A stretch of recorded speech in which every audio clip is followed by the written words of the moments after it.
There are moments in life when silence speaks louder than words, when a person who was once overlooked rises in such a way that the entire world is forced to pay attention. And this story begins with that very silence. Ryan was the boy who had once been the shadow in every classroom, the one whose presence was acknowledged only when others needed someone to mock. His classmates labeled him the loser, not because he had no dreams, but because his family could not afford the shiny, new sneakers, the branded shirts, the latest phones, or the cars that many of his peers flaunted. They saw his worn-out shoes and laughed. They heard his soft-spoken answers and sneered. They watched him eat homemade sandwiches while they bought expensive cafeteria meals and called him cheap. But what they never noticed was the way his eyes held onto every insult, storing them quietly, transforming those cruel words into fuel for a fire that would one day burn brighter than anything they could imagine. On the very last day of high school, that cruelty reached its peak. While others were writing goodbyes in yearbooks and promising lifelong friendships, Ryan's classmates cornered him, laughing at the fact that his parents hadn't come to the final ceremony because they were too busy working. One arrogant boy shoved a soda can onto Ryan's desk, spilling sticky liquid all over his books, and the rest burst into hysterics as Ryan quietly gathered his things, saying nothing, just walking away with his head down. They thought they had crushed him for good, but what they had really done was ignite an unshakable determination. Ryan promised himself that he would never forget that moment, not to stay bitter, but to remind himself that he was worth more than their ridicule. He didn't know how yet, but he swore that one day he would return not as the boy they mocked, but as the man who had built something so powerful that their laughter would turn into silence. 5 years later, when an invitation for a grand class reunion appeared in his inbox, Ryan smiled faintly. The names on the list were the same, the so-called popular kids, the arrogant ones, the people who had fed off humiliating him to make themselves feel superior. The venue was a luxury hotel, and the invitation was dripping with pretentiousness. To them, this reunion was just another chance to showcase their shallow accomplishments, their designer clothes, their jobs that sounded more glamorous on paper than they were in reality. And hidden beneath it all, Ryan knew they probably still saw him as the boy who had vanished into nothing. What they didn't know, what none of them could have even guessed, was that Ryan had spent those 5 years pouring his soul into an idea, a startup that began in his tiny bedroom with just a used laptop and endless sleepless nights. That startup had grown into a company that disrupted industries, attracted investors from around the world, and catapulted him into a world of unimaginable success. Now, at only 23, Ryan's net worth had crossed $100 million, and his face had appeared on magazine covers, though under a brand name his old classmates had never associated with him. As he read the invitation, memories of soda-stained books and cruel laughter flickered across his mind. But this time, he wasn't hurt. This time he was calm, ready, even amused. Because he knew what awaited them wasn't humiliation for him. It was revelation for them. And when he walked into that reunion, the balance of power would shift forever. Ryan's journey from that broken high school boy into a man worth $100 million wasn't something that happened overnight. Nor was it a fairy tale of luck. It was built on sweat, sacrifice, and an almost obsessive determination to never be the weak one in the room again. After graduating, while most of his classmates boasted about getting into prestigious universities, Ryan quietly enrolled in a local community college because it was the only place he could afford. He worked nights at a small diner, scrubbing dishes until his hands were raw, earning just enough to pay for his tuition and rent for the tiny, crumbling apartment he lived in.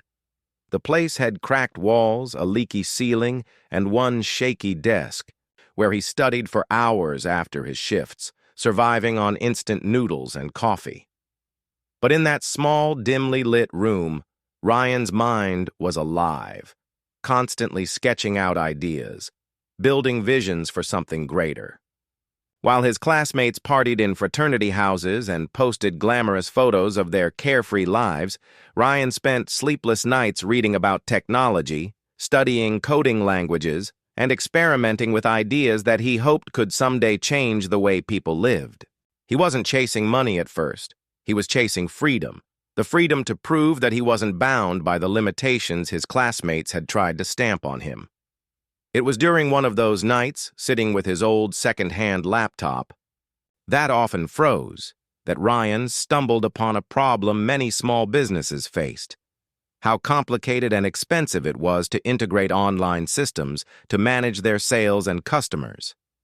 He saw it firsthand at the diner where he worked. The owner constantly struggled with outdated systems, losing customers because of delays and errors. Ryan thought to himself, what if there was a way to make it easier, faster, and affordable for everyone? That simple thought became the seed of his startup.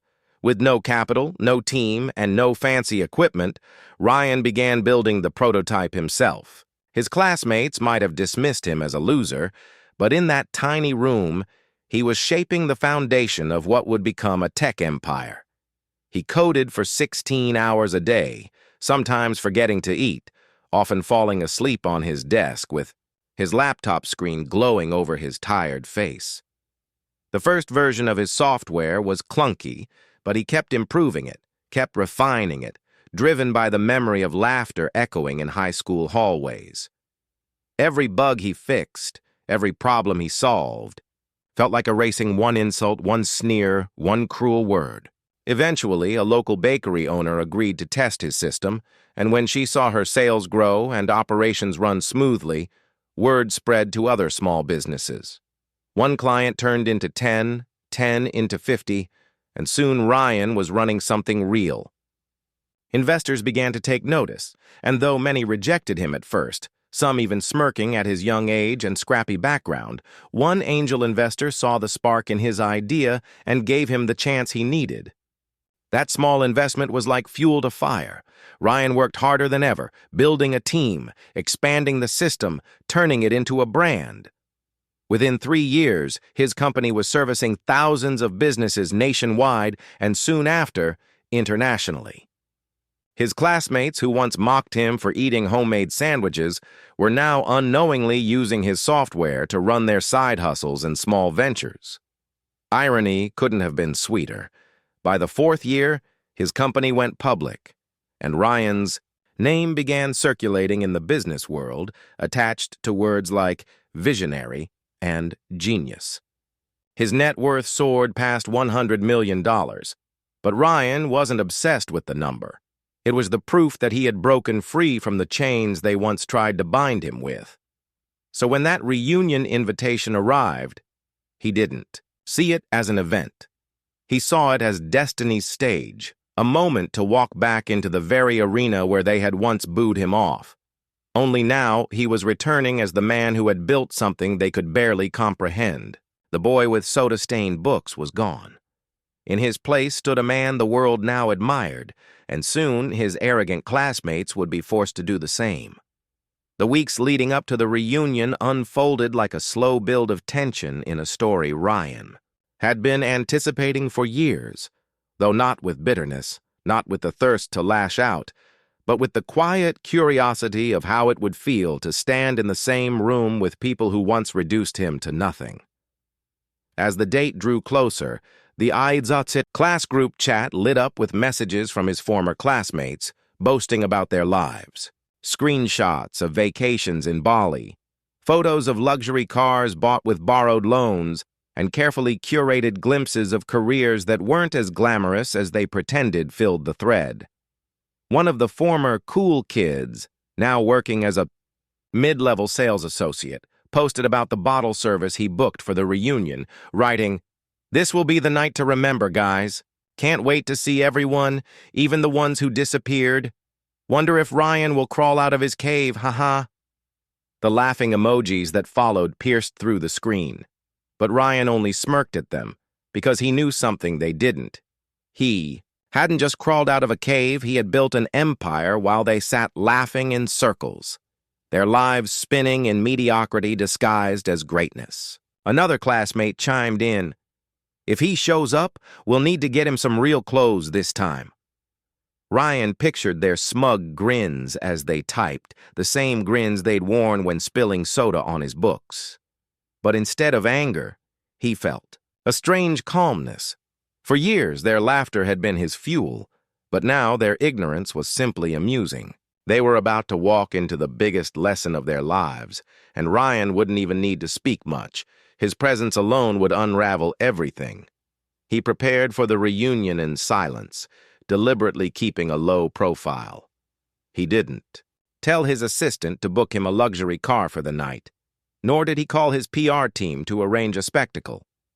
Ryan had everything at his disposal: private jets, designer suits custom-tailored in Italy, and an entourage that could rival celebrities.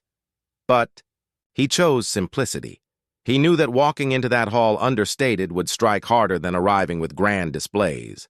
His plan was not to flaunt wealth, but to let it seep through the cracks of normal conversation, to let the truth hit them in a way that would feel natural, undeniable, and humiliating only because of their own arrogance.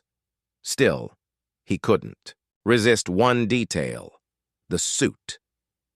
For the first time, Ryan commissioned a piece from a world-renowned designer, not flashy but perfectly cut, exuding quiet confidence. When he tried it on in the mirror, he barely recognized himself. Gone was the boy, with patched-up shoes and faded shirts. Standing there was a man whose every gesture reflected discipline, intelligence, and undeniable success. Meanwhile, across town, his old classmates buzzed with excitement, already sharpening their tongues for the night they imagined would be filled with laughter at Ryan's expense. Jessica, one of the girls who used to lead the gossip circles, joked to her friends, "I bet Ryan's still working at that greasy diner. I hope he shows up, though. It'll give us a good laugh." Mark, the ringleader of most of Ryan's humiliations in high school, replied with a chuckle, "We'll give him a drink on the house. Soda, of course." The group burst into cruel laughter, replaying the same cruel energy they had used 5 years earlier, unaware of how much the tables had turned. In their eyes, Ryan was still frozen in time, the boy with the squeaky shoes, the awkward silence, the trembling hands. None of them had bothered to imagine that life could have transformed him. None of them had bothered to imagine that the one they mocked the most might have outpaced them all. Their arrogance blinded them, and they were marching proudly into the trap of their own making. The night before the reunion, Ryan couldn't sleep.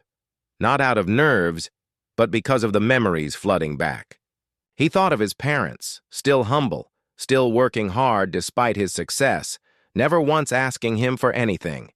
He thought of the teachers who had quietly encouraged him while others laughed, the ones who told him he had potential if he only believed in himself.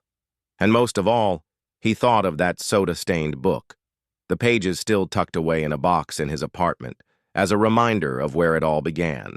Tomorrow, he would walk into that hotel not as an avenger, but as a survivor, as proof that no amount of cruelty could crush a spirit determined to rise. He didn't want to humiliate them, not the way they had humiliated him, but he did want them to see, to feel, to understand what they had missed. He wanted them to realize that behind every face they mocked, behind every person they dismissed, there might be greatness waiting to bloom. As the clock ticked down, Ryan prepared in his own way. He signed off on a major investment deal in the morning, spoke to his board of directors about the upcoming product launch, and then closed his laptop, leaving the world of business behind for one night. The reunion wasn't about contracts or shareholders. It was about closing a chapter of his life. He stepped into his car, nothing too extravagant, just sleek enough to turn heads without screaming wealth. And as he drove toward the hotel, his heart pounded not with fear, but with anticipation. For 5 years they had been waiting to laugh at him. Tonight they would see the truth. The hotel glowed that night, its chandeliers pouring golden light onto the marble floors, polished so finely that every reflection shimmered like a painting. It was the kind of venue chosen not for comfort, but for status. A place where people came to prove they had made it, even if they hadn't. As Ryan's classmates began to arrive, the room buzzed with laughter, music, and the familiar scent of overpriced cologne and perfume. They hugged each other with exaggerated warmth, exchanged rehearsed stories of success, and looked around constantly to make sure everyone was watching. Jessica strutted in with a designer bag she could barely afford, making sure the logo faced outward. Mark arrived in a rented sports car, tossing his keys to the valet with a dramatic flair as though he were a celebrity. Each of them wore pride like armor, but underneath, they were fragile, clinging to the image of who they thought they were supposed to be. Conversations quickly turned into contests. Who had the better job? Who had the flashiest vacation photos? Who had connections that sounded far more powerful than they really were? And as they laughed and bragged, one common thought flickered among them. Would Ryan actually show up tonight? For a while, they assumed he wouldn't.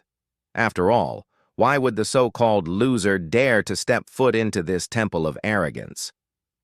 Mark smirked as he leaned over to his circle of friends and whispered loudly enough for others to hear.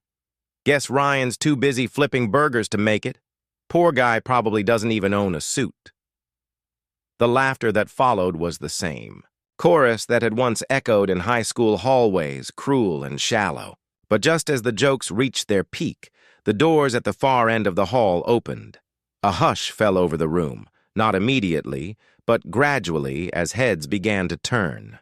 Ryan walked in, not with arrogance, not with swagger, but with a calm confidence. That needed no theatrics. His suit was perfectly tailored, understated yet elegant, every detail sharp and precise. His hair, once messy and unkempt, was styled neatly, his posture straight, his gaze steady. He looked nothing like the boy they remembered, nothing like the shadow they had once mocked. In fact, for a few seconds, some didn't even recognize him. It was only when Jessica squinted and gasped, whispering, "Oh my God, that's Ryan," that the realization rippled through the crowd. The smirks froze on their faces, the laughter died mid-breath, and the arrogance that filled the room began to waver. Ryan walked slowly, offering polite nods, shaking hands when people awkwardly reached out, not once boasting, not once trying to demand attention. Yet attention clung to him, magnetized by the quiet power in his presence. He didn't need to announce who he had become. The transformation was visible in every step, every gesture. People who once wouldn't have given him a second glance now stumbled over their words, suddenly desperate to greet him. Mark, who had been preparing to humiliate Ryan with jokes, found himself swallowing hard, his throat dry, as he forced out a shaky laugh and said, "Ryan, wow, look at you, man. Long time, huh?" Ryan's smile was calm, almost kind, as he replied simply, "Yes, it has been a while." There was no bitterness, no mocking in his tone, just a weight in his voice. That made Mark shift uncomfortably. As the night went on, Ryan mingled with grace. He didn't brag about his wealth, didn't flash his success. But when people asked the inevitable questions, "So, what have you been up to?" his answers were simple, yet devastating. "I run a company," he said casually. And when pressed, further, he added, "We help businesses grow through technology." The words were modest, almost downplayed, but those who had followed the business world even slightly suddenly connected the dots. Whispers began spreading like wildfire. Wait, is he the founder of that company? The one that went public? The one that Forbes wrote about? Faces that had been smug with arrogance now carried disbelief, shock, and even envy. The realization hit them like a tidal wave. The boy they had mocked, the one they had dismissed as a failure, was now a man worth $100 million. Jessica tried to cover her discomfort with forced enthusiasm, gushing loudly. "Ryan, you look amazing. I always knew you'd do something great. You were always so smart in school." Her words were drenched in hypocrisy, and Ryan could see the fear in her eyes, the desperation to rewrite history, to pretend she had been supportive when, in reality, she had led the cruelty. He smiled gently and replied, "Thank you, Jessica. I appreciate that." His politeness only amplified her discomfort, because it reminded her that he didn't need to stoop to her level. He had risen far above it. Others followed suit, trying to claim they had always believed in him, their lies transparent in the glow of his success. Ryan didn't call them out, didn't embarrass them, but his silence, his calm acceptance of their hollow words, was louder than any confrontation could have been. In a corner, Mark sat with a drink in his hand, his earlier confidence shattered. He watched as people surrounded Ryan, eager to shake his hand, eager to be seen with him. The same classmates who had once joined Mark in mocking Ryan were now ignoring him, gravitating toward the man they had laughed at. For the first time in his life, Mark felt what Ryan had felt: irrelevance, invisibility, the sting of being the outsider. And the irony was not lost on Ryan. He didn't need to seek revenge because life had already delivered it perfectly.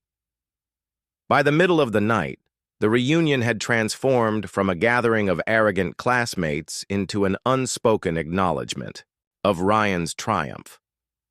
They no longer looked at him as the loser from high school.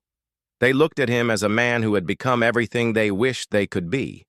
And yet Ryan carried himself with humility, never rubbing it in, never boasting. That humility cut deeper than arrogance ever could, because it showed them the true difference between him and them. He had turned their cruelty into fuel for greatness, while they had let their arrogance trap them in shallow lives. As the evening carried on, the tension in the reunion hall grew heavier, though it was disguised beneath nervous laughter, clinking, glasses, and half-hearted jokes that no longer landed the way they used to. The same people who once wielded arrogance like a weapon were now stumbling over themselves to gain Ryan's attention, desperate to align themselves with his newfound aura of power. It was almost comical to him, watching the transformation in their behavior. The same classmates who had mocked his old clothes were now complimenting his suit. The ones who once snickered at his quietness were now hanging on to every carefully chosen word he spoke as though it carried wisdom they could steal. One by one, they approached him under the guise of catching up, but Ryan could see through it all, their envy, their regret, their greed. Jessica, still carrying her designer bag like a shield of status, hovered close, dropping hints about how she had always wanted to get into business, and maybe Ryan could give her advice, perhaps even connect her with people in his circle. Her smile was rehearsed, her tone dripping with insincerity. Ryan, ever polite, nodded gently and said, "The best advice I can give is to stay consistent and believe in your work when no one else does." The words stung her, though she masked it with a laugh, because deep down she knew she had never believed in anyone but herself. Mark, on the other hand, struggled more openly. He was the one who had been the loudest in mocking Ryan, the self-proclaimed leader of the popular crowd, and now he found himself shrinking under the weight of his own insecurities. He approached Ryan with a glass in hand, forcing a laugh that sounded more like a plea than humor. "Man, I can't believe it's really you," he said, his voice shaking just slightly. "All those nights back in school, we were just joking, you know? We never meant anything by it." Ryan studied him for a moment, not with anger, but with a quiet calm that unsettled Mark more than shouting ever could. "I know what was said," Ryan replied softly, "and I remember how it felt. But the thing about time is, it shows us who we really are." Mark had no response. The words landed like a mirror shoved in his face, reflecting not just his past cruelty, but his current insignificance. Around the room, others joined the desperate chorus. Some tried to boast about their own minor successes, hoping to impress Ryan, while others fumbled through excuses for their past behavior, as if erasing those years of cruelty with a few awkward sentences would undo the scars. But Ryan wasn't interested in their apologies, nor did he crave their admiration. He had grown beyond their validation, beyond the need to prove anything to them. Still, he listened patiently, answered kindly, because his power wasn't in holding grudges. It was in showing them how little their opinions mattered now. He didn't need to expose their hypocrisy. They were doing it themselves with every nervous laugh, every desperate compliment, every envious glance. At one point, a small group of them clustered around Ryan, pressing him with questions about his company. "So, how much are you actually worth now?" one of them asked, the question coated with curiosity but dripping with jealousy. Ryan chuckled lightly, shaking his head. "Enough to keep building," he replied simply. He didn't need to throw numbers in their faces. The mystery of his success was more powerful than any dollar amount could be. But still, whispers spread. Someone muttered, "He's worth over 100 million. I read about it." And suddenly the entire room shifted again. The whispers became louder, the envy sharper, the desperation more visible. People who had ignored him for years now wanted selfies with him, their fake laughter echoing in his ears like old ghosts. Yet Ryan stayed poised, never once letting them see anger, never once giving them the satisfaction of believing they still had power over his emotions. In a quieter moment, as he stood near the edge of the room sipping water, Ryan's mind drifted to the boy he had been. He remembered sitting alone at lunch tables, overhearing these same voices mocking him, the sting of their laughter pressing against his chest. He thought about the nights he spent coding in that tiny apartment, wondering if he would ever escape the cycle of poverty. And now, here he was, the center of a room that once rejected him. The irony wasn't lost on him, but what surprised him most was the lack of satisfaction in their downfall. He didn't feel joy in their discomfort. Instead, he felt clarity. Their arrogance had once made him feel small, but now he realized it was only ever a mask for their own fears. They had needed someone to mock to feel powerful, and he had been the easiest target. But in truth, they had been the weak ones all along. The night stretched on, the music growing louder, the drinks flowing faster, but beneath it all, the energy was different now. Ryan was no longer the boy in their shadows. He was the man they couldn't stop looking at, the man they couldn't stop comparing themselves to, the man who had turned their cruelty into fuel for greatness. And as he stood there, surrounded by the people who had once defined him as a loser, Ryan realized that he had already won. Not because of his wealth, not because of his success, but because he no longer needed their approval, their apologies, or their recognition.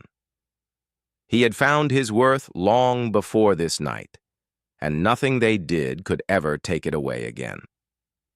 As the laughter subsided and the dinner wound down, Alex stood, clinking his glass gently to call for attention.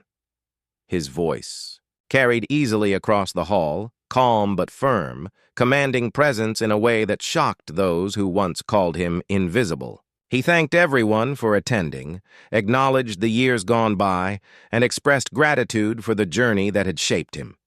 His tone wasn't boastful, but reflective, laced with the humility of someone who had truly seen both the bottom and the top. He told them about the nights of hunger, the rejections, the betrayals, and the self-doubt that nearly consumed him, weaving it into a narrative that was painfully relatable, even for those who had mocked him. Every classmate in that hall sat spellbound, realizing this wasn't the story of an arrogant rich man flaunting wealth, but the story of resilience, grit, and redemption. Some of them glanced at each other, shifting uncomfortably, recalling moments when their words had stung him like blades, moments they had dismissed as jokes, but that had scarred him deeply. Yet here he was, offering them forgiveness not by uttering the word, but by showing them he had risen above every insult and every slight. When Alex revealed that he had created scholarships under his company's foundation, specifically aimed at children who came from poor, bullied, or overlooked backgrounds, the room gasped. Suddenly, the concept of worth wasn't tied to dollars or designer suits, but to the impact of a single human being who had transformed his suffering into a mission. Even the proudest among his former classmates, those who had strutted in wearing borrowed prestige and shallow arrogance, lowered their eyes in shame. A few approached him afterward, voices quivering as they offered apologies for the cruelty of their youth. Some were sincere, while others spoke out of obligation, but Alex greeted each one with the same calm nod and a smile that radiated both strength and grace. He didn't need revenge. His very existence was the answer. The irony was poetic. Those who once sought to mock him had orchestrated an event that turned into their own mirror, forcing them to confront the emptiness of their pride. And in that confrontation, Alex stood as living proof that life could be merciless, yet merciful, brutal, yet transformative, and that even the most ridiculed could become the most revered. His journey had come full circle, and though the past could never be erased, its pain had been reshaped into the foundation of a legacy that would echo long after the reunion ended. And so, as the night deepened and the music of the party slowly faded into the distance, what lingered was not the sound of glasses clinking or laughter that had once been aimed at him, but the echo of a life completely transformed by perseverance, humility, and an unbreakable will to redefine the labels once forced upon him. The arrogant classmates, who once thrived on belittling others, left that reunion with hearts burdened by shame and minds consumed by self-reflection, recognizing that the boy they had once mocked had become a man whose presence illuminated the very room they occupied, whose wealth was not just in dollars but in wisdom, resilience, and the love he had cultivated along his journey. For the so-called class loser, his success was never truly about revenge, but rather about proving to himself that no insult, no cruel laughter, no painful rejection could ever define the course of his destiny. His $100 million empire was only the visible evidence of something far greater: the courage to stand tall in the face of humiliation and the grace to forgive without forgetting. And while his classmates struggled to reconcile their own unfulfilled dreams with the staggering reality of what he had achieved, he walked away with his head high, not as the broken boy they once mocked, but as a man who had mastered the art of turning scars into stepping stones.